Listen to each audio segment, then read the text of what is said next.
बिस्मिल्लाहिर्रहमानिर्रहीम। तलाकशुदा आईपीएस पत्नी 10 साल बाद पति की झोंपड़ी तक पहुंची। जब सच सामने आया तो पूरा गांव शशदर रह गया।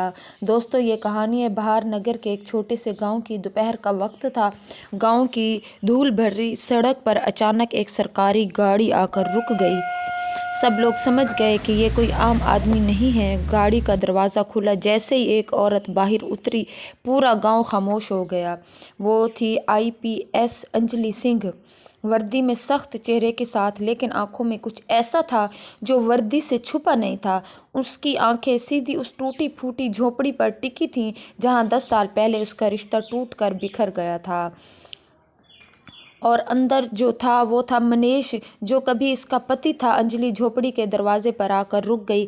इलाके के सामने 10 साल पुरानी जिंदगी घूमने लगी। तब यही धर्मपुर गांव था, लेकिन तब अंजलि आईपीएस नहीं थी। तब इसके गांव हाथों में किताबें होती थी और आंखों में बड़े बड़े ख्वाब थे।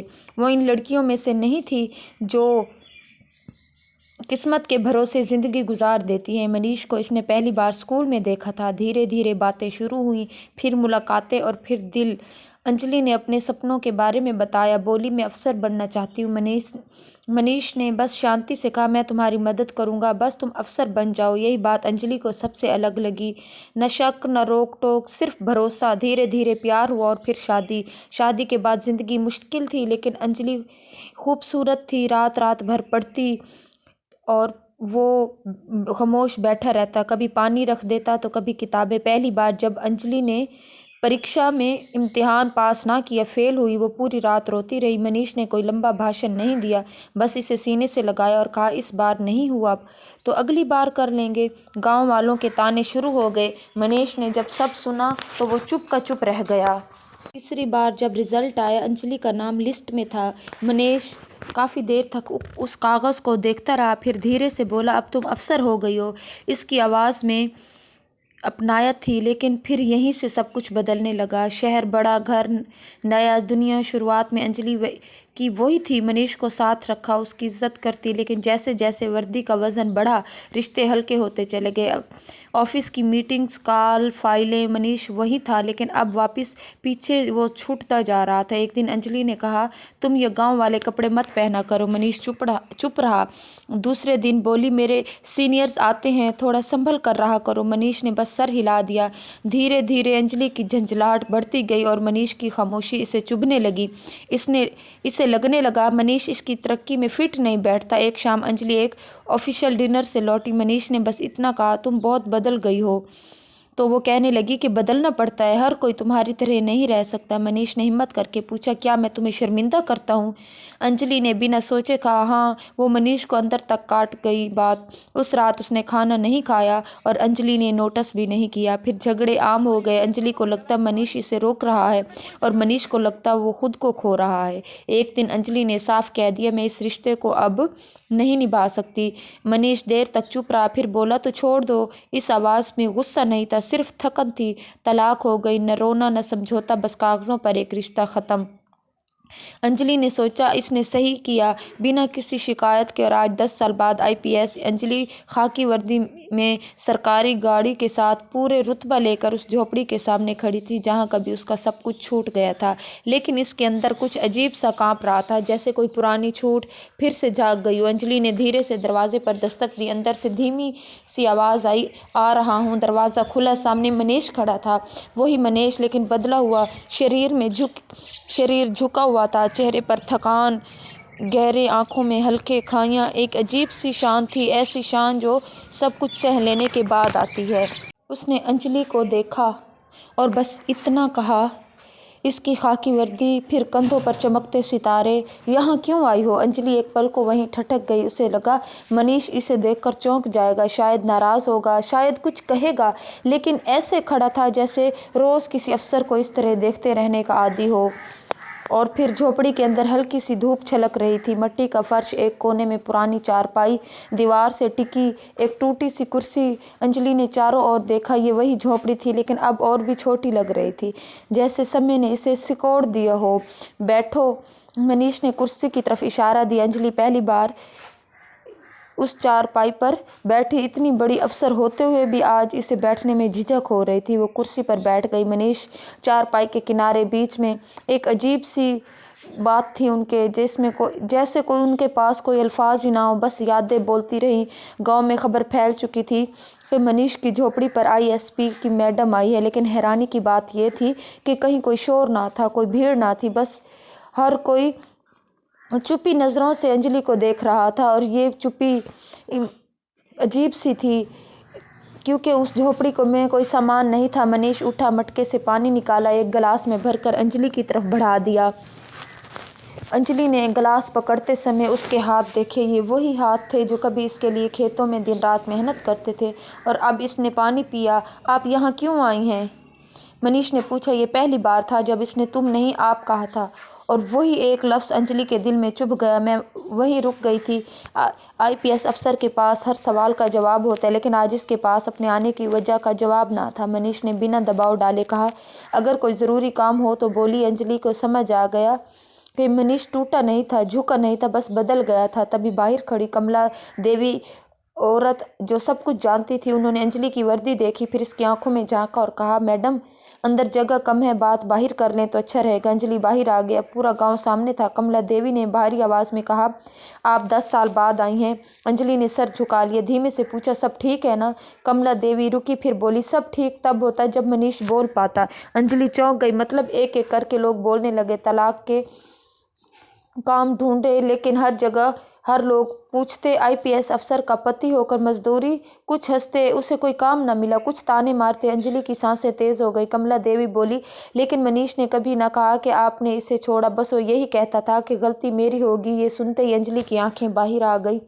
एक आदमी बोला, एक बार थाने में भी बुलाया गया था। अंजलि घबरा गई। क्यों? झूठे केस में। आदमी बोला, लोग कहते थे आईपीएस की बीवी का नाम ले, बस इतना कहा था, नाम मत लो, वो अब मेरी नहीं है। कमला देवी ने आखिरी बात कही, मैडम मनीष ने आपकी वजह से अपनी आवाज़ खो दी। अब बोलता है क्योंकि जब बोलता है लोग हंसते हैं।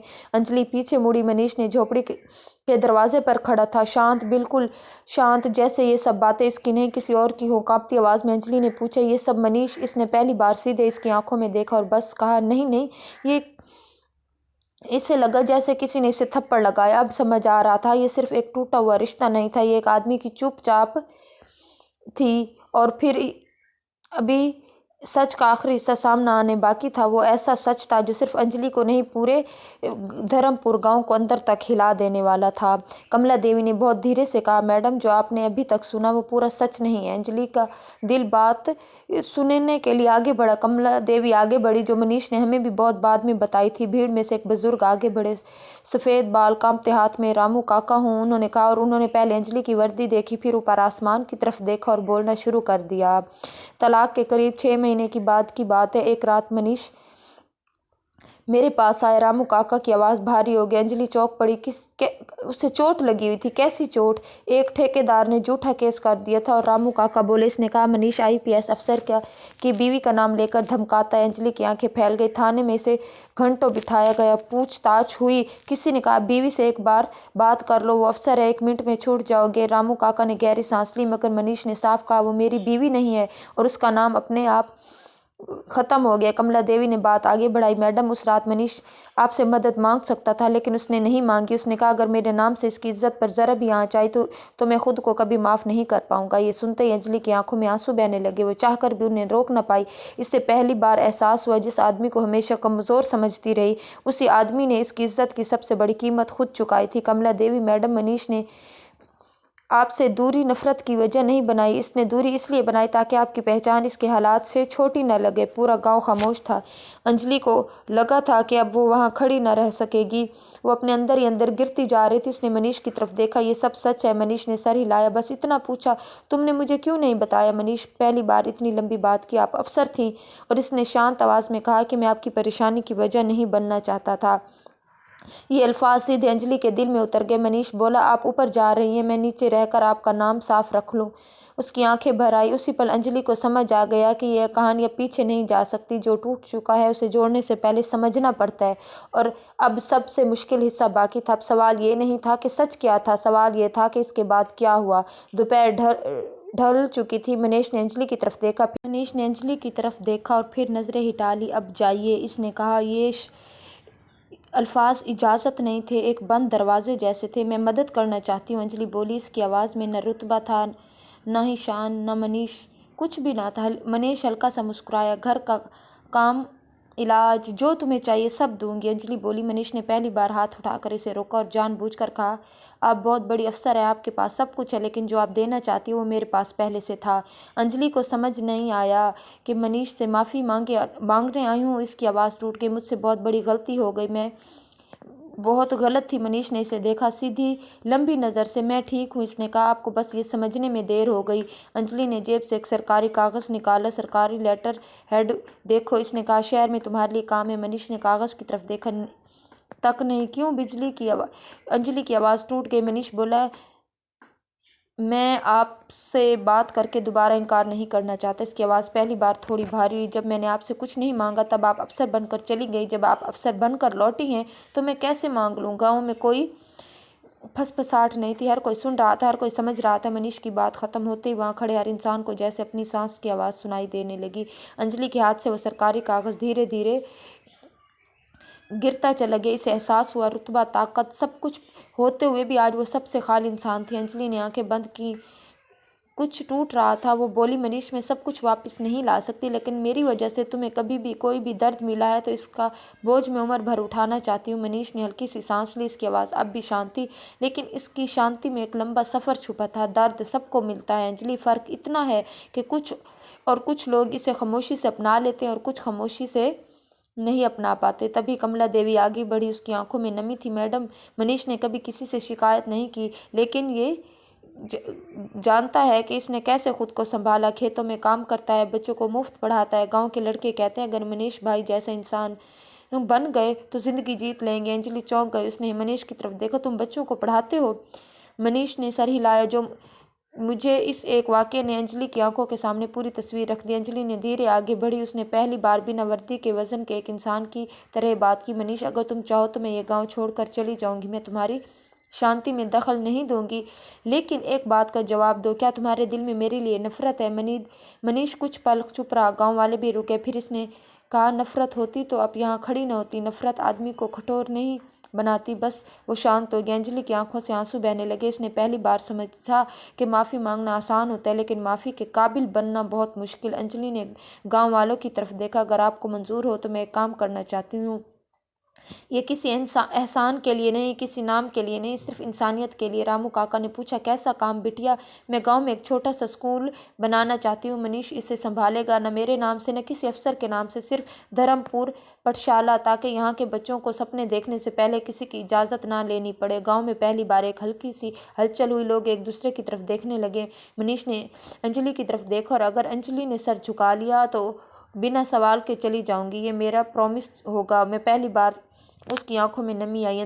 वो बोला, मैं स्कूल चलाऊंगा, लेकिन आपकी वजह से नहीं, बच्चों की वजह से। अंजलि ने सर हिलाया। इसके चेहरे पर हल्की सी राहत थी। वो जान गई थी ये कोई समझौता नहीं है, ये सामान है। शाम ढलने लगी। सरकारी गाड़ी अब भी गांव के बाहर खड़ी थी। अंजलि ने जाने से पहले आखिरी बार मनीष की तरफ देखा कि क्या कभी तुम मुझे माफ़ कर पाओगे? मनीष ने आसमान की तरफ देखा जहाँ सूरज लाल हो रहा था।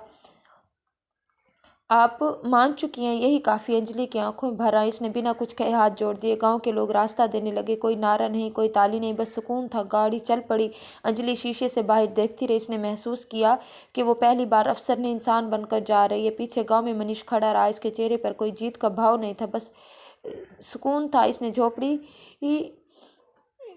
छोड़ी। कल से पढ़ाई शुरू। सुबह शुरू हो गए। बच्चों की आंखें चमक उठी। कहानी यहीं ख़त्म नहीं होती, कहानी वहाँ ख़त्म होती है जहाँ एहसास टूटता और इंसान बच जाता है। इस कहानी से बस इतना ही सीख मिलती है कि रिश्ते भरोसे से नहीं चलते, इज्जत आवाज़ से नहीं। सबसे बड़ी ताकत खामोशी में भी हो सकती है। किसी तरह शख्स ने अपना मुंह बंद रखा, खामोशी इख्तियार की। आज वो जीत गया। निकम्मा शौहर जीत गए। IP अफसर, इतने बड़े ओहदे पर फाइज भी। बीवी हार गई और फिर उसकी शादी तक हार गई।